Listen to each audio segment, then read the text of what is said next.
Hello friends, आप सभी को नमस्कार। मैं पूजा पब्लिकेशन के इस डिजिटल प्लेटफॉर्म पर आप सबका स्वागत करता हूं। अगर आप लोगों ने मुख्य सेविका, जिसे इंग्लिश में हेड सर्वेंट भी बोलते हैं, उसका फॉर्म भरा है, तो आप ये समझ लीजिए कि आपका सिलेक्ट होने के चांस 50% तो हो ही गए। बाकी 50% हम पूरे कर देंगे। बस आपको ये पूरी प्लेलिस्ट देखनी है। इस प्लेलिस्ट का लिंक मैं नीचे डिस्क्रिप्शन बॉक्स में दे दूंगा। मार्केट में कोई भी ऐसी बुक नहीं है जो मुख्य सेविका का पूरा सिलेबस कवर करे। आप बिल्कुल भी चिंता मत करिए, हम आपको पूरा सिलेबस करवाएंगे, वो भी फ्री में। अगर ये पढ़ लिया तो ध्यान रखना, आपका सिलेक्शन पक्का। आपको सिर्फ एक बात का ध्यान रखना है, आपको ये वीडियो और आने वाली सारी वीडियो बहुत ही ध्यान से देखना है और साथ ही साथ पेन पेपर लेके नोट्स भी बनाने हैं। इसका पीडीएफ मैं हमारे टेलीग्राम ग्रुप में डाल दूंगा, जिसका लिंक नीचे डिस्क्रिप्शन बॉक्स में दिया है। आप वहां से डाउनलोड कर सकते हैं। और हाँ, आप लोगों के लिए जल्द ही हम प्रैक्टिस सेट लॉन्च करने जा रहे हैं। गारंटी है हमारी, इसके बाहर कुछ भी नहीं आएगा। शुरू करने से पहले इस वीडियो को लाइक ज़रूर कर देना और इस चैनल को सब्सक्राइब करना मत भूलना, जिससे ऐसे एक भी इंफॉर्मेटिव वीडियो आपसे मिस ना कर हो पाए। तो चलिए शुरू करते हैं आज की क्लास। चलिए सबसे पहले देखते हैं मुख्य सेविका की परीक्षा की कुछ जानकारियां। तो सबसे पहले ये देखते हैं कि जो विभाग, कौन सा विभाग है जो इसकी एग्जाम कराता है। यूपी ट्रिपल एस सी मुख्य सेविका की जो एग्जाम है वो कौन सा विभाग करा रहा है? वो करा रहा है बाल विकास एवं पुष्टाहार, उत्तर प्रदेश सरकार द्वारा। कौन सी आयु के बच्चे ये एग्जाम दे सकते हैं? वो है 21 से 40 वर्ष तक के। योग्यता, एक ये जो पड़ाव उत्तर प्रदेश सरकार ने जो डाला हुआ है, वो पहले जो पड़ाव है, सबसे पहले कि आपको पेट दिया होना चाहिए। जरूरी नहीं है कि आपके कितने अंक हैं, इसमें बस एक तो नेगेटिव में नहीं होना चाहिए और एक जीरो नहीं होना चाहिए। जीरो से ऊपर कितना भी हो, एलिजिबल हो आप। और दूसरा जो पड़ाव डाला हुआ है, आपको समाजशास्त्र, समाज कार्य, गृह विज्ञान, पोषण व बाल विकास के साथ ही आपको बीए या मतलब कोई भी आपको ग्रेजुएशन आपका इन सब्जेक्ट्स के साथ होना चाहिए। अगर आप ये दो एलिजिबिलिटी आप पार कर देते हैं तो आप इस एग्जाम के लिए एलिजिबल हैं। अब देखते हैं कि प्रश्न कितने आएंगे इस एग्जाम में।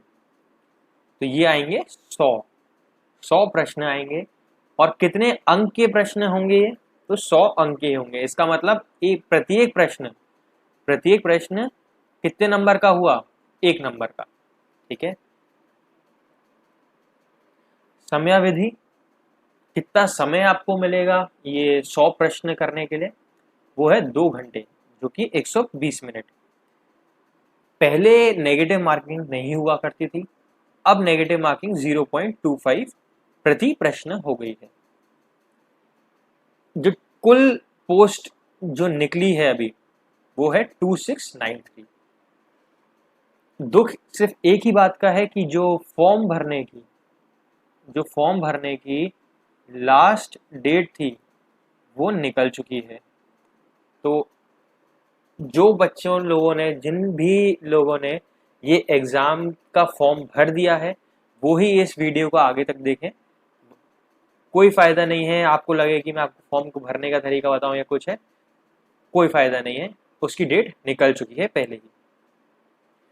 चलिए देखते हैं, पाठ्यक्रम की तरफ चलते हैं। ये जो पाठ्यक्रम यहाँ पे प्रस्तुत है, ये 2022 का जो अभी लेटेस्ट जो पाठ्यक्रम आया है, वो ही एकदम सेम जो ऑफिशियल पाठ्यक्रम है, जो सिलेबस है वो यही है। तो चलिए देखते हैं पाठ्यक्रम को। जो पहला चैप्टर जो है वो है मुख्य सेविका की भूमिका और जिम्मेदारियां। आज हम ये ही पढ़ने वाले हैं। दूसरा है विवाह, परिवार, जाति, लिंग की असमानता, धर्म और भाषाएं, सामाजिक समस्याएं और विशेष रूप से बच्चों और महिलाओं से संबंधित मुद्दे, जनसंख्या विस्फोट, जनसंख्या वृद्धि और नियंत्रण, गरीबी, दहेज, घरेलू हिंसा, तलाक, अंतर और अंतरपीढ़ी संघर्ष, जातिवाद, सामाजिक परिवर्तन, सामाजिक नियंत्रण, ऊर्जा, बेसल उपक्षय, संतुलित आहार, भोजन का कैलोरी मान और वजन प्रबंधन, भोजन के आवश्यक घटक जो कि प्रोटीन दिया हुआ है एक, एक कार्बोहाइड्रेट, वसा, विटामिन, खनिज और पानी। ये 6 के बारे में ही पूछा जाएगा। इसके स्रोत, कार्य, आवश्यकताएं, कमी से होने वाले रोग, गर्भधारण और गर्भ व्यवस्था की जटिलताओं के संकेत, प्रसव, गर्भधारण के दौरान, पुष्टाहार की आवश्यकता, जन्म के चरण, प्रसव के प्रकार, महिला स्वास्थ्य एवं गर्भपात।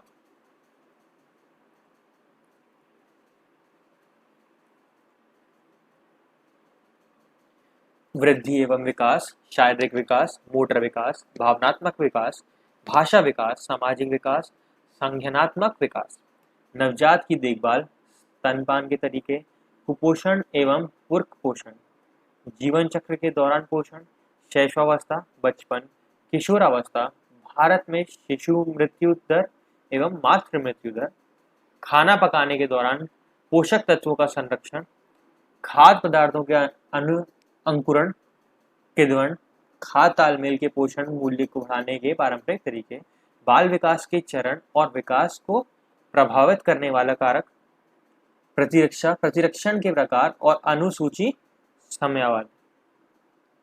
और जो 17वां चैप्टर है वो है रोग, बुखार, डिप्थीरिया, काली खांसी, टेटनेस, पोलियोमाइलाइटिस, खसरा, तपेदिक, chicken pox, hepatitis, malaria, dengue, typhoid, दस्त, कृमि संक्रमण, अनीमिया, कारण, लक्षण और इलाज।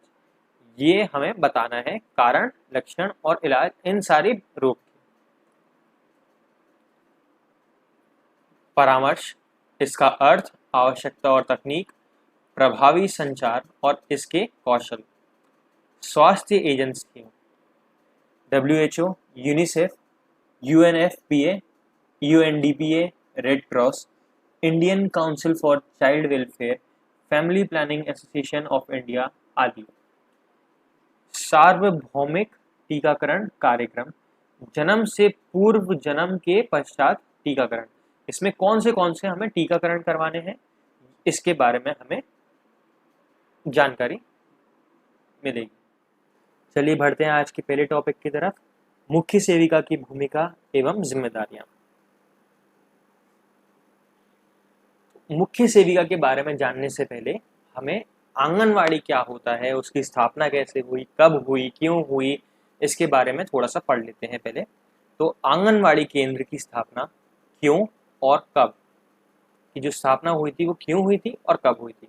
ICDS ये एक स्कीम थी, इंटीग्रेटेड चाइल्ड डेवलपमेंट स्कीम, जो कि जिसको हिंदी में एकीकृत बाल विकास सेवा भी कहते हैं। ये शुरुआत किया गया था 2 अक्टूबर 1975 को पूरे भारत में बच्चों, गर्भवती महिलाओं तथा दूध पिलाने वाली माताओं की स्वास्थ्य, पोषण और विकास की आवश्यकताओं की पूर्ति के लिए लागू किया गया था। अब इसमें जो क्वेश्चन बन सकता है वो एक तो ये है कि कौन सी स्कीम थी, तो एक तो ये हो गई इंटीग्रेटेड चाइल्ड डेवलपमेंट स्कीम, जिसको एकीकृत बाल विकास सेवा भी बोलते हैं। ये कब शुरू हुई थी? ये हुई थी 2 अक्टूबर 1975 में। कहाँ हुई थी ये शुरू? ये पूरे भारत में शुरू हुई थी। किस लिए शुरू हुई थी? ये बच्चों, गर्भवती महिलाओं तथा दूध पिलाने वाली माताओं के स्वास्थ्य, पोषण और विकास की आवश्यकताओं को देखते हुए को पूरा करने के लिए करी गई थी। भारत में बढ़ती जनसंख्या, पॉपुलेशन बढ़ने की वजह से को देखते हुए और बच्चों में बढ़ते कुपोषण, मतलब खाना ढंग से नहीं मिलना, तबीयत खराब होना के लक्षणों को देखते हुए भारत सरकार ने आंगनवाड़ी केंद्र की स्थापना की। तो आपको समझ में आ ही गया होगा कि इसमें क्या क्या क्वेश्चन बन सकते हैं। एक, कौन सी स्कीम थी? ये थी एकीकृत बाल विकास सेवा, इंटीग्रेटेड चाइल्ड डेवलपमेंट स्कीम। कब हुई थी ये शुरुआत? इसका 2 अक्टूबर 1975 में हुआ था। कहाँ हुआ था? ये पूरे भारत में किया गया था। किसने किया था? ये केंद्र सरकार ने किया था। ये किस लिए किया गया था? ये किया गया था बच्चों, गर्भवती महिलाओं तथा दूध पिलाने वाली माताओं की स्वास्थ्य, पोषण और विकास की आवश्यकताओं की पूर्ति करने के लिए हुआ गया था। ठीक है, अब आंगनवाड़ी केंद्र क्या होते हैं? तो आंगनवाड़ी पहले देख लेते हैं, ये आंगनवाड़ी शब्द आया कहाँ से। तो आंगनवाड़ी जो शब्द है ये आया आपका, ये जो पहले के ज़माने में आप लोगों ने देखा होगा कि ये जो घर हुआ करते थे या जो भी मकान हुआ करते थे, साइड में कमरे होते थे या खाली पड़ा होता था, ये वाला जो पार्ट है ये आंगन इसे कहते थे। क्या कहते थे? आंगन। ठीक है, तो इधर से शब्द आया आंगन। ठीक है, आंगनवाड़ी केंद्र का जो शब्द है आंगन, वो यहाँ से आया। तो चलिए देखते हैं आंगनवाड़ी केंद्र है क्या चीज। तो आंगनवाड़ी भारत में एक प्रकार का child and mother care centre है। इसका एक प्रश्न बन सकता है क्या, कि आंगनवाड़ी क्या है? ठीक है, केंद्र जो है वो क्या है? तो इसका उत्तर होगा child and mother care centre है। ठीक है, तो आंगनवाड़ी केंद्र एकीकृत बाल विकास सेवा क्या है? एकीकृत बाल विकास सेवा ICDS योजना का एक हिस्सा है, जो किसने लागू किया है? जो कि केंद्र सरकार की योजना है। ठीक है, तो यहाँ पे क्या है? पौष्टिक आहार देना, बच्चों की स्वास्थ्य को देखना, और विद्यालय जो उनकी कहाँ से 0 से 6 वर्ष तक के जो बच्चे हैं उनको पूर्व विद्यालय जो गतिविधियां होती हैं उनसे वो पढ़ाना उसके बारे में। ठीक है, चलिए बढ़ते हैं आगे। ये आंगनवाड़ी केंद्र बुनियादी स्वास्थ्य देखभाल प्रदान करते हैं। ये भारतीय सरकार सार्वजनिक स्वास्थ्य देखभाल प्रणाली का एक हिस्सा है। इन आंगनवाड़ी केंद्रों में पोषण शिक्षा के साथ ही पूर्व विद्यालय गतिविधियां शामिल हैं। इन केंद्र में गर्भ निरोधक सलाह भी प्रदान की जाती है। इसमें कोई पूछ सकते हैं कि इसमें कौन कौन सी सेवाएं प्रदान करी जाती हैं, तो कौन सी सेवाएं नहीं प्रदान की जाती हैं, तो उसमें बहुत सारे ऑप्शन पूछे जाते हैं। तो एक ये भी ऑप्शन हो सकता है, तो आपको इसको टिक नहीं करना है क्योंकि ये भी एक सेवा है जो ये देते हैं। ठीक है, आंगनवाड़ी केंद्रों की स्थापना के लिए सामान्य दिशा निर्देश जनसंख्या मानकों पर आधारित है। तो आंगनवाड़ी केंद्र की स्थापना जो है वो किस पे डिपेंडेंट है? वो डिपेंड करता है जनसंख्या पे, कि उस क्षेत्र की जनसंख्या कितनी है। तो आमतौर पर ग्रामीण शहरी क्षेत्रों में 400 से 800 कितने 400 से 800 जनसंख्या पर एक आंगनवाड़ी केंद्र खोला जा सकता है, और तत्पश्चात 800 के गुणन में एक आंगनवाड़ी केंद्र खोला जा सकता है। 800 जनसंख्या पे एक आंगनवाड़ी, फिर और अगर ज्यादा जनसंख्या है तो 800 जनसंख्या जब हो जाएगी तब एक और आंगनवाड़ी खोल सकता है। ठीक है, अब जनजातीय पहाड़ी क्षेत्रों में, कहाँ पे? पहाड़ी क्षेत्रों में 300 से 800 की जनसंख्या पर एक आंगनवाड़ी केंद्र स्थापित किया जा सकता है। तो जो पहाड़ी क्षेत्र है वहां पे 300 से 800 कितने 300 से 800 जनसंख्या 300 से 800 जनसंख्या पर एक आंगनवाड़ी क्षेत्र केंद्र स्थापित किया जा सकता है। अब लोग पूछेंगे कि दूर दराज या जहाँ पे जो पॉपुलेशन है इतनी है ही नहीं, जो वहाँ पे जो आबादी है वो उतनी 300 भी नहीं है, ठीक है, बहुत कम है, तो फिर क्या क्या कर सकते हैं? तो वहाँ पे उन लोगों के लिए केंद्र सरकार ने क्या करा है, वहाँ पे लघु आंगनवाड़ी केंद्रों की स्थापना की है। ठीक है, तो ग्रामीण शहरी क्षेत्रों में 150 से 400 की जनसंख्या पर एक लघु आंगनवाड़ी केंद्र खोला जा सकता है। ठीक है, 150 से 400 की जनसंख्या पर एक लघु आंगनवाड़ी खोला जा सकता है। और पहाड़ी क्षेत्रों में, जो पहाड़ी क्षेत्र हैं वहां पे 150 से 300 की जनसंख्या पर एक लघु आंगनवाड़ी केंद्र खोला जा सकता है। अगर ग्रामीण शहरी क्षेत्र है तो 400 से 800 जनसंख्या, ठीक है, पहाड़ी क्षेत्र है तो 300 से 800 की जनसंख्या। अब अगर जहाँ पे कम आबादी वाले क्षेत्र हैं वहां पे 150 से 400 की जनसंख्या, वहां पे क्या खुलेगा? लघु आंगनवाड़ी केंद्र। ठीक है, और जहाँ पे पहाड़ी जनसंख्या क्षेत्र हैं, कौन से वाले? जहाँ पे कम आबादी है, तो 150 से 300 की जनसंख्या पर एक लघु आंगनवाड़ी केंद्र खोला जा सकता है। ठीक है, अब लघु आंगनवाड़ी केंद्र को कौन चला सकता है? सिर्फ वहां पे सिर्फ और सिर्फ आंगनवाड़ी कार्यकर्ता ही संभालते हैं। वहां पे आंगनवाड़ी सहायक का कोई रोल नहीं होता है। तो ये भी एक प्रश्न बन सकता है, क्वेश्चन पेपर में, एग्जाम में आ सकता है कि कौन लघु आंगनवाड़ी को की देखभाल करता है। ठीक है, तो उसका उत्तर होगा आंगनवाड़ी कार्यकर्ता। ठीक है, चलिए बढ़ते हैं आगे। अब देखते हैं मुख्य सेविका की क्या जिम्मेदारियां होती हैं। जो मुख्य सेविका, अब मुख्य सेविका कौन होती है मैं बता देता हूं आपको। मुख्य सेविका हेड है किसकी, जैसे ये कुछ 25 ऐसी आंगनवाड़ी होंगी जो आशा वर्कर है, इनको आशा वर्कर भी बोलते हैं।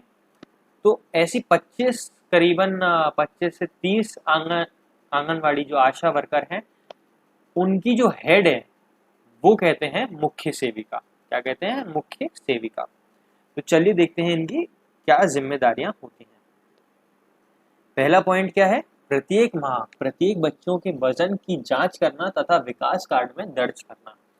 इनका जो सबसे पहला जो कर्तव्य होता है, जो जिम्मेदारी होती है, वो ये होती है कि हर बच्चे की का वजन की जांच करना और विकास कार्ड एक हर बच्चे का बना होता है, उसमें दर्ज करना। ठीक है, तो दूसरा पॉइंट क्या है? 6 वर्ष से कम आयु के बच्चों के लिए मातृ एवं बाल सुरक्षा कारणों का रख रखाव करना तथा दौरे पर आए चिकित्सा अथवा अर्ध चिकित्सा कर्मियों को कार्ड दिखाना। पहला एक और जो दूसरा जिम्मेदारी होती है वो होती है 6 वर्ष से कम आयु के बच्चों के लिए मातृ एवं बाल सुरक्षा कारणों का रख रखाव करना, इनके भोजन का रखना, इनकी सारी जितनी भी स्वास्थ्य रिलेटेड जो भी परेशानियां होती हैं, इन सब का ख्याल रखना। प्लस जो दौरे पे आए हुए हैं, जो राउंड पे आए हैं, जो घूमने आए हैं पूरे गांव में, जो देखते हैं बच्चों को, देखते हैं तबीयत वगैरह देखते हैं, जो चिकित्सा कर्मी होते हैं, उनको कार्ड दिखाना। ठीक है, अब तीसरा पॉइंट है 3 से 6 वर्ष के आयु वर्ग में बच्चों के लिए विद्यालय पूर्व गैर औपचारिक गतिविधियों को संचालित करना। ठीक है, 3 से 6 वर्ष की जो आयु के बच्चे हैं, 3 से 6 वर्ष की जो आयु के बच्चे हैं, उनके लिए विद्यालय में पूर्व गैर औपचारिक गतिविधियों को संचालित करना, उसको स्पीड में लाना, उसको प्रोसेस में लाना। ठीक है, ये भी उनका काम होता है।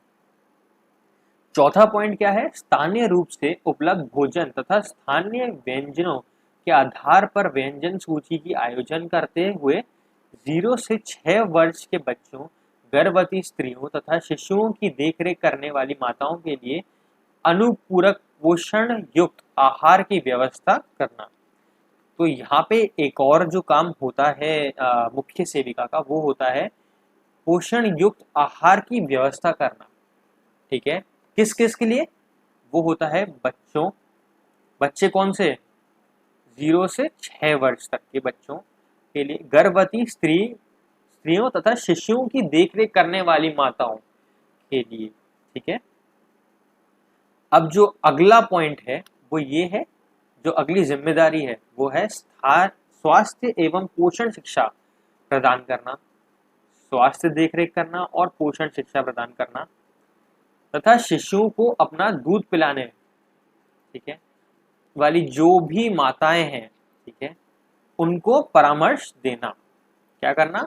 जो स्वास्थ्य एवं पोषण शिक्षा प्रदान करना तथा शिशुओं को अपना जो दूध पिलाने वाली जो महिलाएं हैं, जो माताएं हैं, उनको परामर्श देना। ठीक है, सार्वजनिक स्वास्थ्य केंद्र, जिनको PHC भी बोलते हैं, कि कर्मचारियों को टीकाकरण और स्वास्थ्य जांच तथा साथ ही प्रसव पूर्व और प्रसवोत्तर जांच में सहायता करना।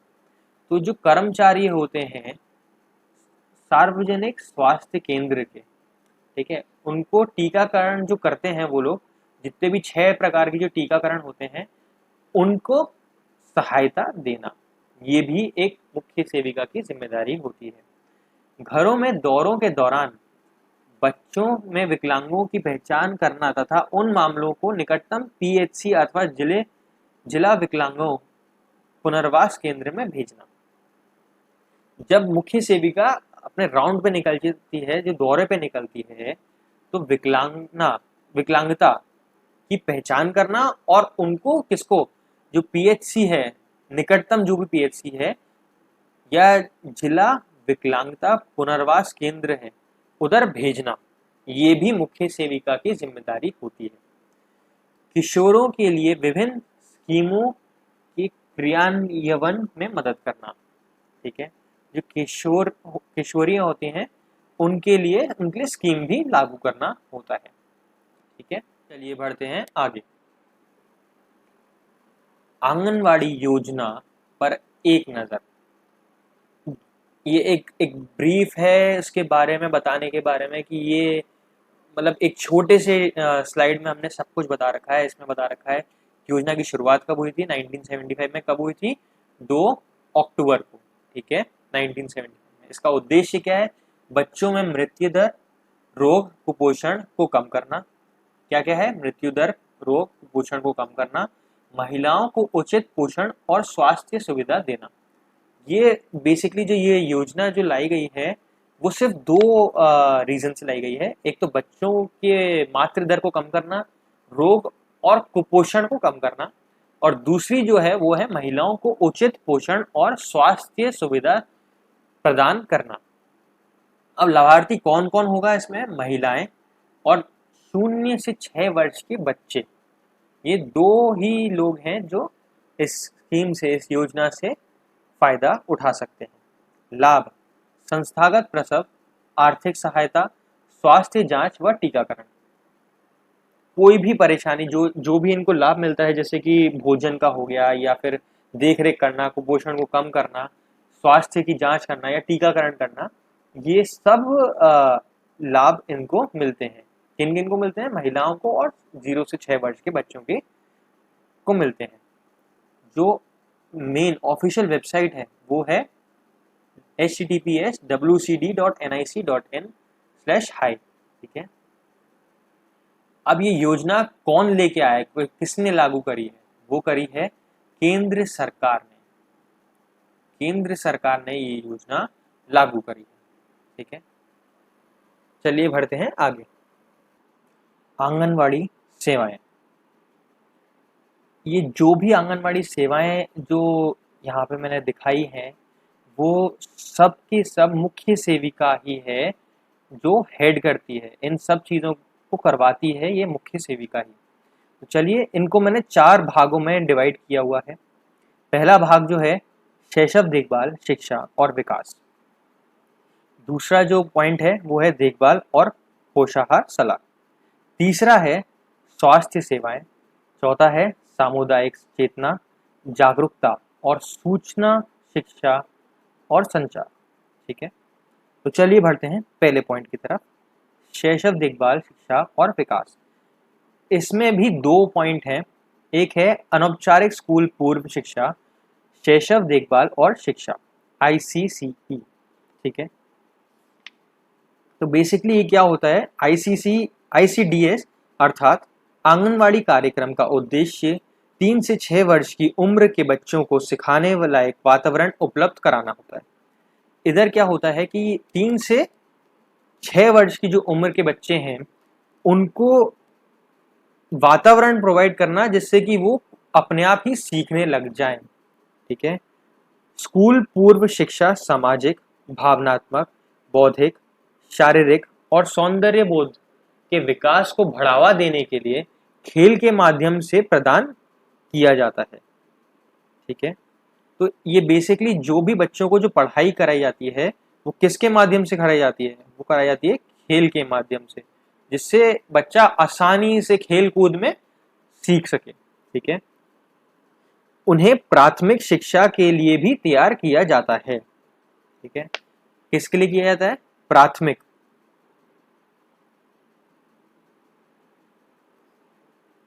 प्राथमिक शिक्षा के लिए भी तैयार किया जाता है। दूसरा पॉइंट है पूरक पोषाहार। लाभार्थियों को 6 से कम वर्ष के बच्चों, गर्भवती महिलाओं और दूध पिलाने वाली माताओं को वर्ष में 300 दिनों के लिए पूरक पोषाहार मिलता है। कितने दिनों के लिए मिलता है, 300 दिनों के लिए। ठीक है, स्थानीय जरूरतों और खाने की आदतों के आधार पर विभिन्न राज्यों में पौष्टिक आहारों में भिन्नता होती है, पर आंगनवाड़ी में बने गर्म आहार में प्राय दालें, चावल गेहूं चावल या फिर गेहूं, तेल, सब्जियां, चीनी, आयोडीन वाला नमक आदि होता है। क्या क्या चीजें होती हैं? दाल, चावल या गेहूं में से एक चीज, तेल, सब्जियां, चीनी, आयोडीन वाला नमक वहां पे मिलता है। ठीक है। कई बार 3 वर्ष से कम आयु वाले बच्चों को घर ले जाने वाला आहार भी दिया जाता है।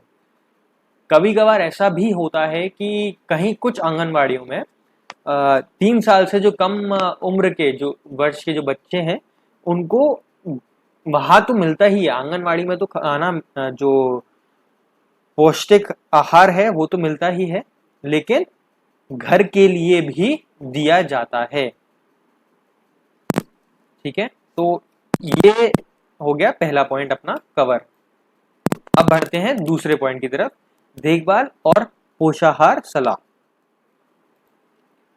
देखभाल और पोषाहार सलाह, इसका उद्देश्य 15 से 45 वर्ष की महिलाओं को शिशु देखभाल और पोषण संबंधी जरूरतों को समझाने में मदद करना होता है। तो ये जो पॉइंट है, जो देखभाल और पोषाहार सलाह, ये 15 से 45 वर्ष तक की महिलाओं को शिशु देखभाल और पोषण संबंधी जरूरतों को समझाने में मदद करने के लिए ये एक सेवा प्रदान की जाती है।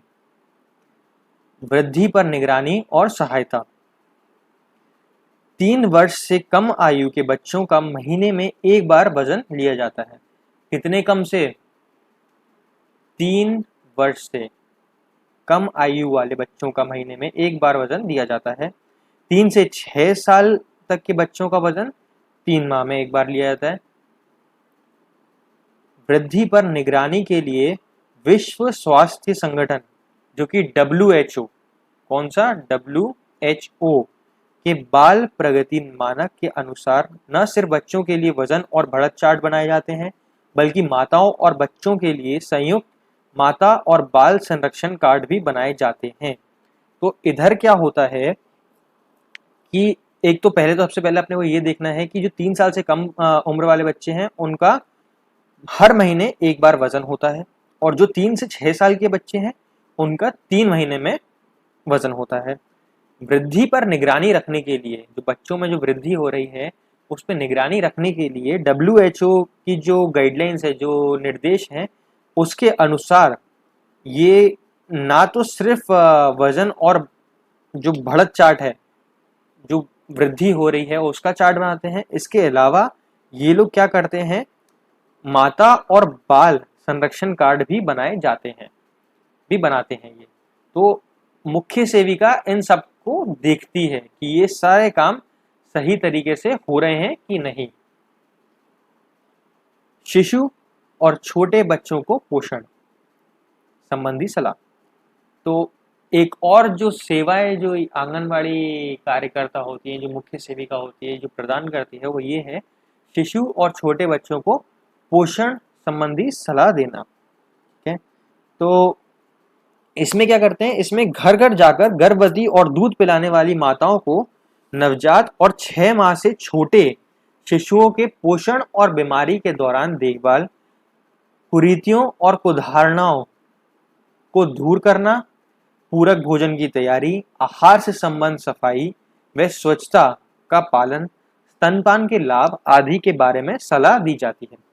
तो इसमें क्या होता है कि घर घर जाकर के, ये एक इनिशिएटिव है, इसमें क्या करते हैं, घर घर जाकर के गर्भवती और दूध पिलाने वाली जो महिला होती हैं और नवजात और 6 माह से छोटे जो बच्चे होते हैं उनके पालन पोषण और बीमारी को के दौरान देखभाल कैसे करते हैं, कुरीतियों और कुधारणों को दूर करना, जो भी बीमारियां होती हैं उनको दूर करना, पूरक भोजन की तैयारी, आहार से संबंध सफाई कैसे रखते हैं और स्वच्छता कैसे रखते हैं इसका पालन करना, स्तनपान के जो लाभ होते हैं वो बताना, ये सारी सलाह दी जाती है। ठीक है, तीसरा पॉइंट है दूध पिलाने में सहयोग। इसके अंतर्गत दूध पिलाने वाली माताओं घर घर जाकर और समुदाय का सहयोग लेकर स्तनपान और उससे जुड़ी समस्याओं और विषयों पर विशेष सलाह दी जाती है। अभी कभी कुछ लोग अभी क्या करते हैं कि बोतल से पिलाते हैं बच्चों को, दूध, तो जो 6 साल तक के जो बच्चे होते हैं उनको दूध पिलाने में सहयोग, जो समस्याएं आ रही हैं या कोई विषयों पर विशेष जो सलाह करनी है वो सलाह दी जाती है। ठीक है, कौन देता है? आंगनवाड़ी जो कार्यकर्ता है, जो सेविकाएं हैं वो करती हैं। ठीक है, और इसको कौन देखता है? वो देखता है मुख्य सेविका देखती है। ठीक है, मातृत्व देखभाल सलाह। तो इसमें क्या होता है, गर्भ धारण के दौरान और प्रसव के उपरांत माता के स्वास्थ्य और पोषण को बढ़ावा देने के लिए सलाह और व्यवहार परिवर्तन सूचना प्रक्रिया चलाई जाती है। तो कोई जो गर्भ धारण जो महिला होती है उसकी स्वास्थ्य और व्यवहार परिवर्तन को देखने के लिए एक सूचना प्रक्रिया चलाई जाती है। गर्भवती महिलाओं, घर की बुजुर्ग महिलाओं और दूसरी सेविकाओं को भी गर्भ धारण और प्रसव के दौरान देखभाल, पोशाक, आहार, विश्राम, प्रसव के बाद की जांच आदि के बारे में सलाह दी जाती है। जो भी गर्भ धारण से रिलेटेड जो भी सलाह है वो इधर आंगनवाड़ी सेवाएं में होती है, आंगनवाड़ी कार्यकर्ता देती है।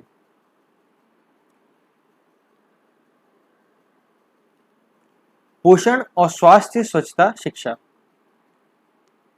ग्रामीण स्वास्थ्य पोषण दिवस और स्नेह शिविरों के माध्यम से, किस किस के माध्यम से?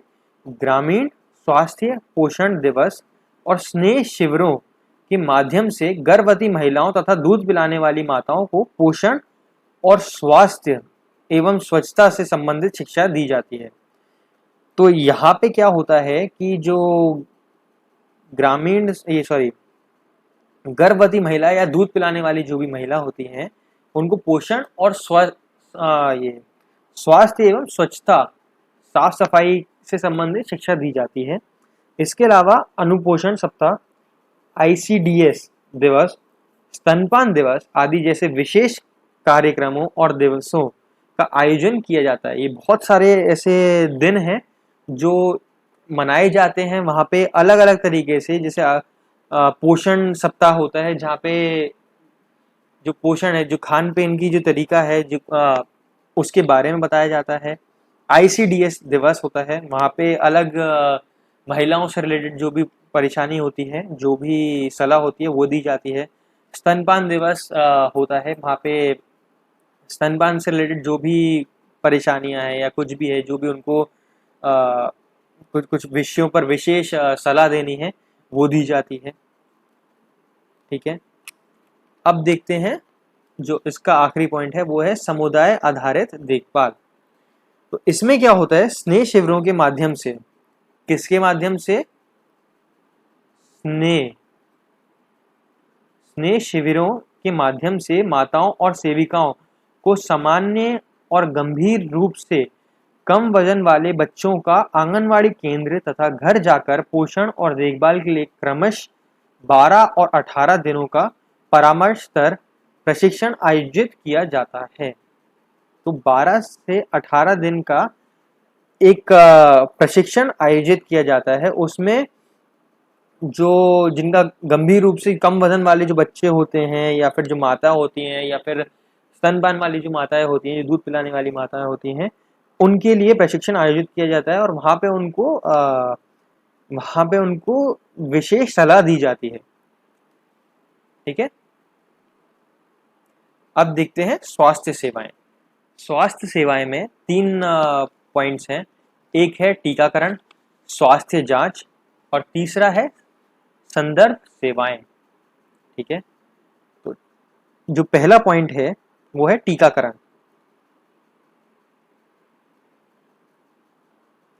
टीकाकरण 6 वर्ष से कम उम्र के बच्चों को पोलियो, तो इधर 6 ऐसे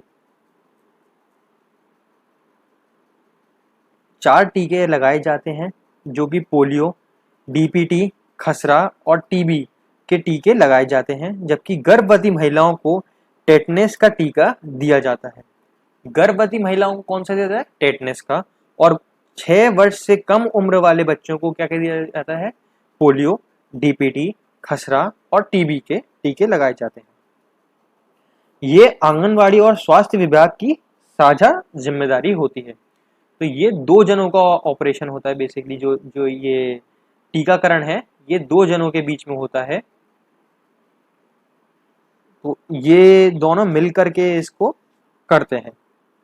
आंगनवाड़ी कार्यकर्ता की मुख्य जिम्मेदारी स्वास्थ्य कर्मियों, मुख्यतः एएनएम या सहायक नर्स की मदद करना। तो बेसिकली जो स्वास्थ्य कर्मचारियां होती हैं, जो कि एएनएम होती हैं या सहायक नर्स होती हैं, उनकी मदद करना होता है आंगनवाड़ियों का काम। और इन सब का देखरेख करने का जो काम है वो किसका है? वो है मुख्य सेविका का। ठीक है।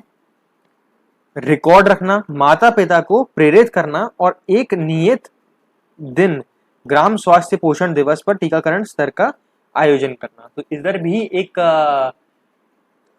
टीकाकरण स्तर का आयोजन किया जाता है। यहाँ पे क्या करते हैं कि माता पिता को प्रेरित करना, इसमें रिकॉर्ड रखना, और जो सहायक कर्मी होती हैं, जो स्वास्थ्य कर्मी होती हैं, कर्मचारी होते हैं, उनकी मदद करना, ये काम होता है आंगनवाड़ी महिलाओं का।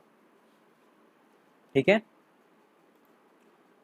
स्वास्थ्य जांच, इसके तहत आंगनवाड़ी कार्यकर्ता के माध्यम से 6 वर्ष से कम आयु के बच्चों का चेकअप, गर्भवती महिलाओं के प्रसव पूर्व देखरेख, दूध पिलाने वाली माताओं की देखरेख, बच्चों के स्वास्थ्य का रिकॉर्ड रखना, अल्प पोषण का प्रबंधन और छोटी छोटी बीमारियों का निदान शामिल है। तो इसमें क्या होता है कि 6 वर्ष से कम आयु के बच्चे जो होते हैं उनका चेकअप करना, उनका सारी देखरेख करना, उनका वजन की जो वृद्धि है उस सबको नोट करके रखना, उनका रिकॉर्ड रखना, गर्भवती महिलाओं के प्रसव पूर्व का देखरेख करना। ठीक है। दूध पिलाने वाली माताओं की देखरेख करना, पोषण का प्रबंधन और छोटी छोटी बीमारियां जो हैं उनका निदान करना, ये सब स्वास्थ्य जांच में आता है।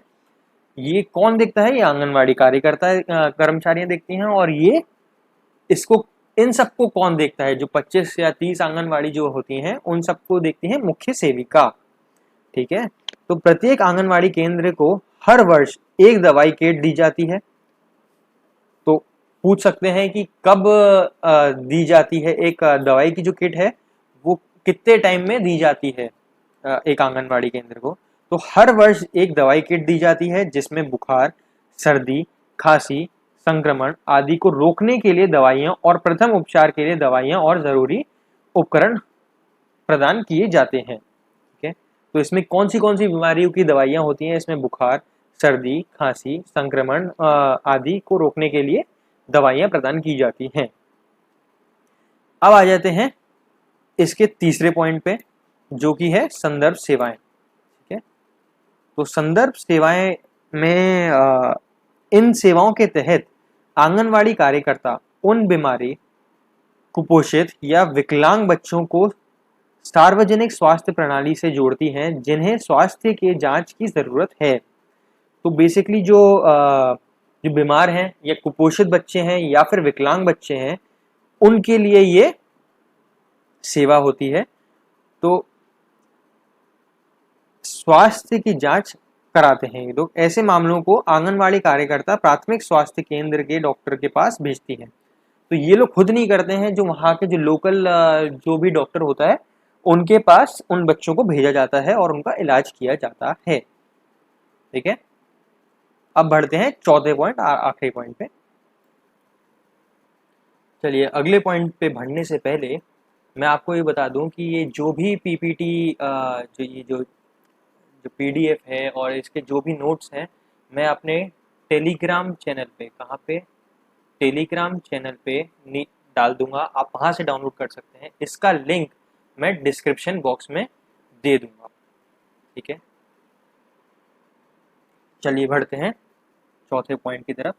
सामुदायिक चेतना, जागरूकता और सूचना, शिक्षा और संचार। तो इसका जो पहला पॉइंट है, ये इसमें 5 पॉइंट है। जो पहला पॉइंट है वो है अनुपोषण और बाल विकास हेतु समुदाय की सजगता और वचनबद्धता निश्चित करना। ठीक है।